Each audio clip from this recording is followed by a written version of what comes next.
বাংলাদেশের ক্রিকেটে নতুন এক নক্ষত্রের উত্থান তানজিদ হাসান তামিম।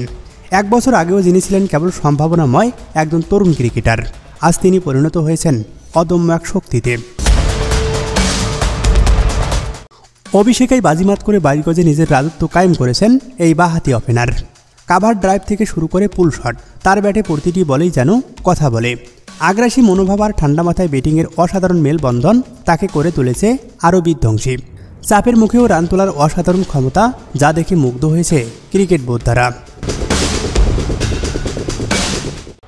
গতকাল ওয়েস্ট ইন্ডিজের বিপক্ষে সিরিজের তৃতীয় টি-20তে সেঞ্চুরির থেকে তার দূরত্ব ছিল মাত্র 11 রানের, হাতে ছিল 1 ওভার। সেই চ্যালেঞ্জে জিততে পারেননি তানজিদ তামিম। আউট হয়ে গেলেন শেষ ওভারের প্রথম বলেই। তবে শেষটায় আক্ষেপ রয়ে গেল টি-20 ক্রিকেটের ইতিহাসে গড়েছেন একাধিক রেকর্ড,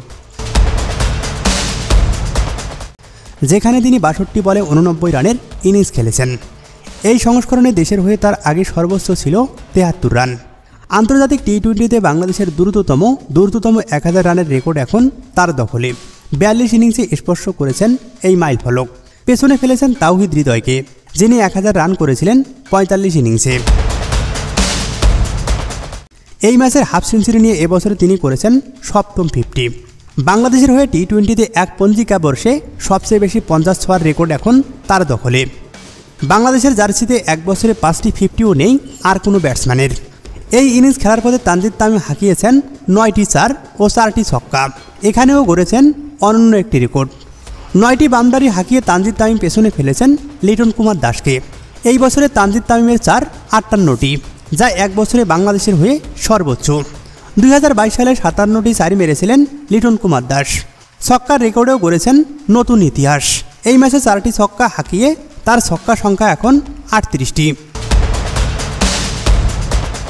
20 ওভারের ক্রিকেটে 1 বছরে বাংলাদেশের হয়ে সবচেয়ে বেশি রানের কীর্তিও এখন তানজিদ তামিমের দখলে। এই ম্যাচের পর এবছরে তার রান 24 ইনিংসে 711। আগের রেকর্ডটি ছিল মোহাম্মদ নাইম শেখের। 2021 সালে 26 ইনিংসে করেছিলেন 575 রান।